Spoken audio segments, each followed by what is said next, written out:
اگر ایک غیر مسلم اگر پتھر کے سامنے سجدہ کرتا ہے، مورتی کے سامنے سجدہ کرتا ہے تو اسے کافر کہتے ہیں، اسے جہنمی کہتے ہیں۔ وہی کام ایک مسلمان جا کر کے مزار پہ کرتا، موحد کیسے ہو سکتا ہے؟ اسلام یہ ناانصافی نہیں کر سکتا ہے۔ اگر وہ کافر ہے تو وہ بھی کافر ہوگا، کیونکہ اس نے مزار پہ جا کر کے سجدہ کیا ہے، اللہ کے علاوہ کسی اور کے سامنے جا کر کے سجدہ کیا ہے۔ اور سورہ جن میں اللہ تبارک و تعالیٰ نے کہا ان المساجد للہ فلا تدعوا مع اللہ احدا، سجدہ اور عبادت کے لائق اللہ تعالیٰ ہے، اس کے سوا کسی کی بھی عبادت نہیں کرو۔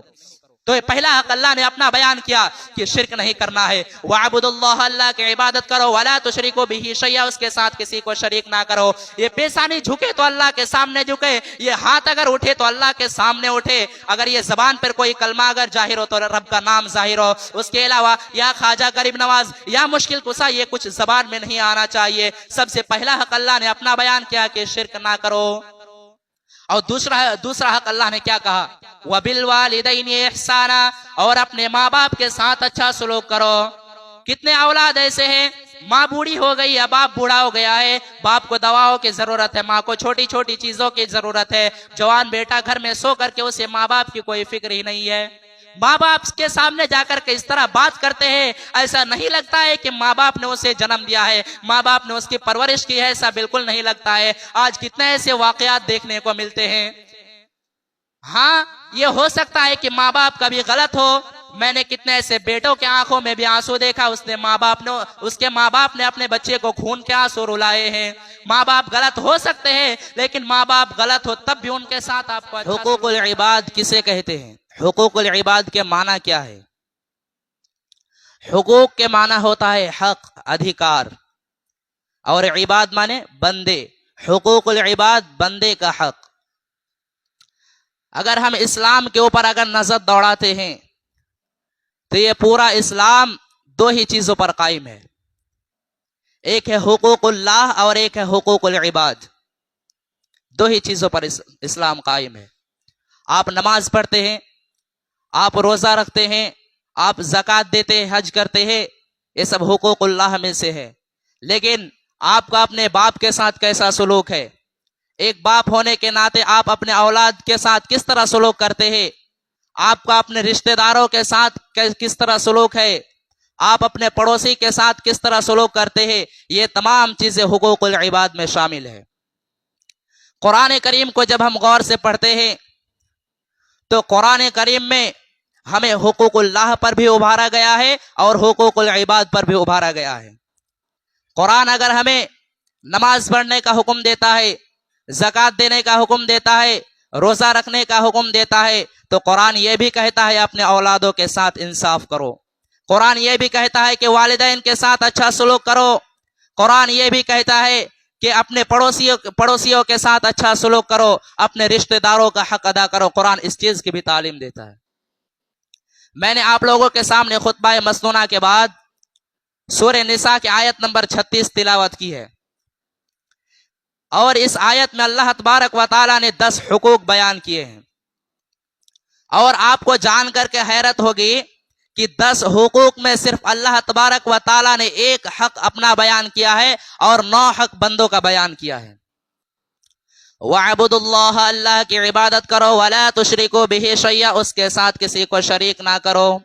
وَبِالْوَالِدَيْنِ إِحْسَانًا، اور اپنے ماں باپ کے ساتھ حسن و سلوک کرو۔ وَبِذِي الْقُرْبَىٰ، اور اپنے رشتہ داروں کے ساتھ اچھا سلوک کرو۔ وَالْمَسَاكِينِ، اور مسکینوں کے ساتھ اچھا سلوک کرو۔ وَالْيَتَامَىٰ، اور یتیموں کے ساتھ اچھا سلوک کرو۔ وَالْمَسَاكِينَ، اور مسکینوں کے ساتھ اچھا سلوک کرو۔ وَالْجَارِ ذِي الْقُرْبَىٰ، اس پڑوسی کے ساتھ اچھا سلوک کرو جو تمہارا قریب کا پڑوسی ہے۔ وَالْجَارِ الْجُنُبِ، اور اس پڑوسی کے ساتھ بھی اچھا سلوک کرو جو تمہارا دور کا پڑوسی ہے۔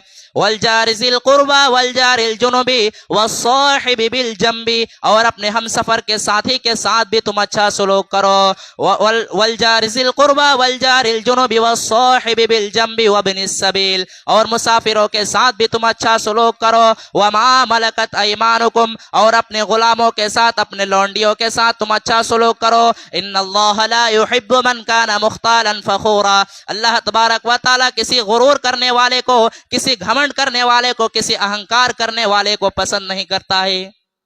10 باتیں اللہ نے بیان کی۔